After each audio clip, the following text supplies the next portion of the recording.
a stay-at-home dad, watching Disney movies he never had. His daughter digs through all the VHS, crushing the classics in a princess dress. Informed like Scuttle, Kurt's got your ticket, making it real like Jiminy Cricket. Most are off the Captain Hook, but if the Tweedledum, he'll be taking more shots than Bambi's mom. Leaves him raised like Simba, or cracked like the beach dishes. He'll show you a whole new world, you won't need 3 wishes. Stay at home, Disney Dad.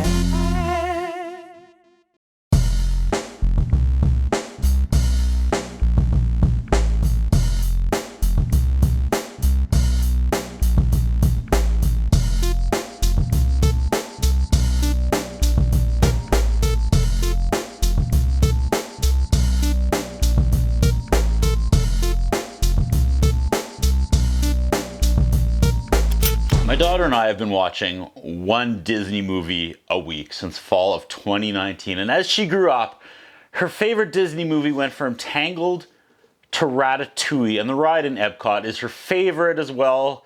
And when this airs, we will probably be back in Disney World. So it's a fitting review today. We press play on the DVD player. We meet Chef Gusteau in his restaurant. Is the best restaurant in France. Anton Ego, the food critic, doesn't like it. However, I love the subtle score of this movie. No one talks about how perfect the music is in Ratatouille. That was a super quick intro. Gusteau is the greatest chef in the world, but Ego doesn't agree. We go to the title screen. We meet Remy. He's a rat. Life is hard because he has a highly developed sense of smell and taste. Emile is his brother, and he's impressed. His dad is never impressed. Remy smelt rat poison, and now Dad is impressed. The dad is happy stealing trash, and Remy wants to eat better. Dad hates humans, but Remy isn't sold because he loves food and cooking, and that's what the humans do. He daydreams about Gusteau's restaurant, and now he has a secret life where he steals high-quality ingredients and cooks for Emile, his bumbler brother. We learn that Ego left Gusteau's restaurant a bad review, and it dropped from 5 stars to 4 stars, and then Gusteau died, and it dropped another star. They get busted for trying to steal ingredients from some woman's house, and she starts blasting, which is absolutely hilarious in a Disney Pixar movie. Her roof collapses and a million rats fall to the floor that were living in her attic. Remy tries to steal her cookbook as the hundreds of rats escape. They run through the rain and the mud. They ride on debris and float away in the rain, but Remy gets separated and he floats away on his prized cookbook. He loses his family. They're gone, Rudolph. Animation is incredible, and you really notice it in these water parts. Remy gets delusional from loneliness and he sees the ghost of Gusteau. He sneaks into a restaurant, wants to steal some ingredients, but Ghost Gusteau says, a thief takes, a cook makes. And there's my tombstone quote. Ghost Gusteau led Remy not only to Paris, but to his old restaurant. This 3-star restaurant. Behind you, chef. Corner. Love this culture, and working in a kitchen is even cooler than the movies and TV shows make it out to be. We meet Linguini.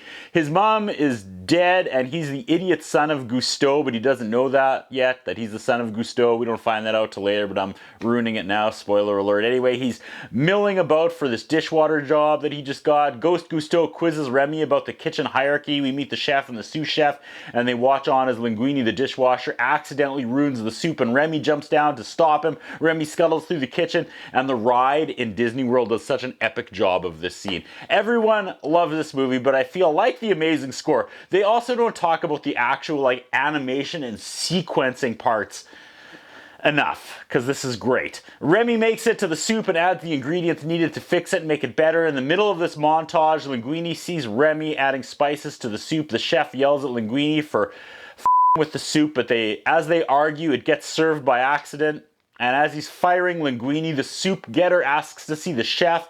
It was served to a critic, not Ego, but another critic, and they loved the soup. He has an ally. I think it's the sous chef, and she's like, you can't fire him, he cooked the soup, and the critic liked it. The chef is like, make the soup again, and I'm gonna watch you make it. As Remy falls out, they trap him in a jar, and they're like, the city will close us down if anyone sees a rat in this kitchen, so they send Linguini away on his bike to go kill the rat. We get this moment where Linguini realizes he can understand Remy back and forth. He comes up with a plan. He takes Remy home, and Remy cooks while he watches. The critic loved the soup and wrote a shining article about it in the restaurant. They try to work a system where Remy could secretly communicate with Linguini, and after some trial and error, they come up with a system where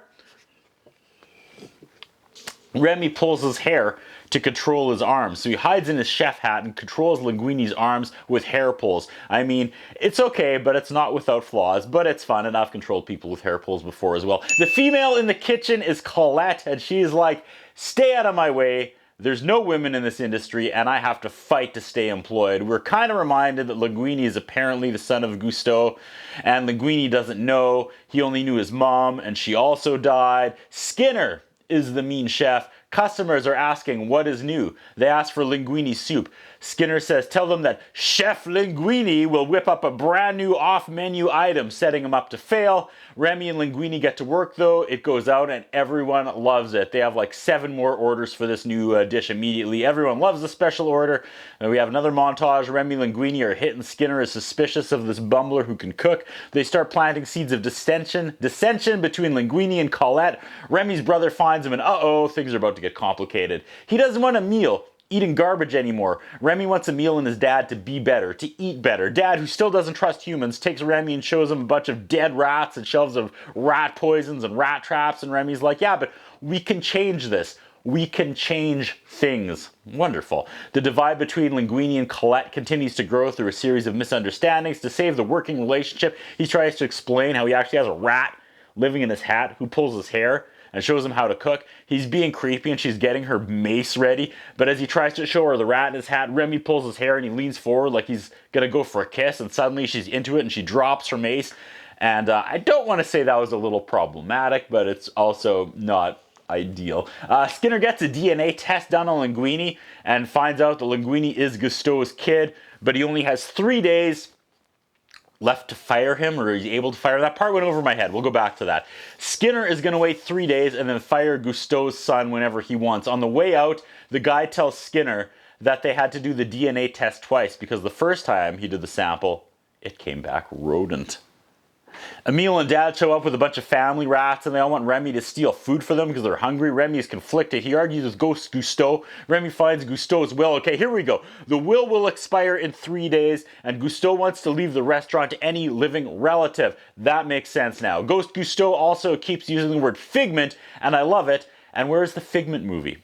Remy gets the will to Linguini and the story breaks and the media loves it. The son of Gusteau is now a chef in his restaurant. All is revealed, all is good, everything is going great. Montage. Remy keeps stealing food from the cooler for his family though. Colette and Linguini are dating. The media keeps interviewing Linguini and Remy is getting jealous now. He wants credit and Linguini won't give him any props and now they're at odds, which is also odd because I can't imagine suddenly Remy wants him to be like, oh yeah, there's a rat in my hat.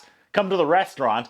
Anton Ego, the critic, comes in and is like, heads up, I'm coming back for another meal and review. And finally, Linguini and Remy have a falling out. He dumps Remy out of his hat behind the store as Skinner sees the rat and he puts it together. Remy's like, all right. He tells his rat dad to come, tell the other rats to come tonight, and they're going to steal just tons of food from this place now that he's pissed off. Hundreds of rats are in the walk-in freezer, and Linguini comes in to apologize to Remy, but he catches all the rats stealing food under Remy's watch, and Linguini kicks Remy out. Remy's like, I'm out here, rat breathing.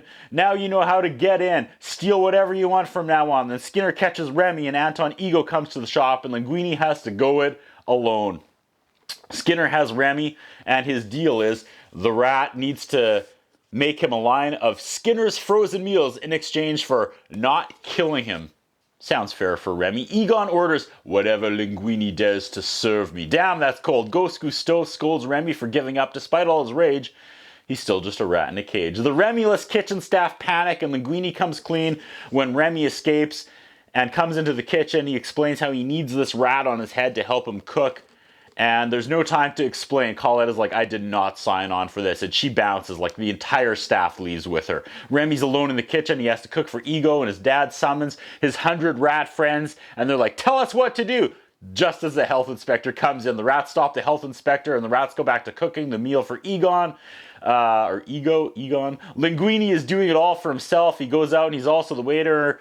He's also the waiter for everyone as Remy and his rat friends cook. Animation is off the charts once again. This is some of Pixar, Disney's best stuff. The dish they make is Ratatouille. His Ego takes one bite and he flashes back to his childhood. He drops his pan dramatically. He's so taken aback, he becomes a little happy boy, and this was a great moment. Skinner storms into the kitchen and says, who made the Ratatouille? And he sees all these rats, and suddenly he's tied up in the walk-in with the inspector. Ego is like, Are you the server and the chef? I want to meet the chef.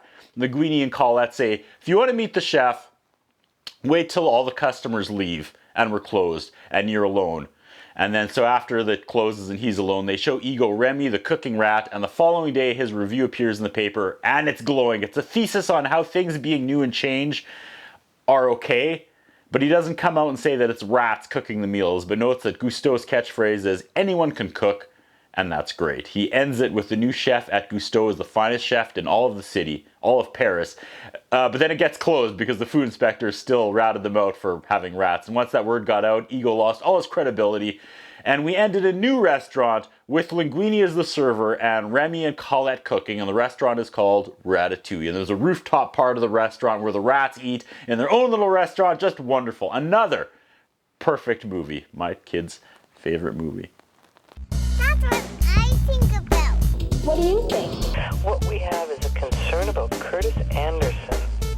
His interviewing style is not the best.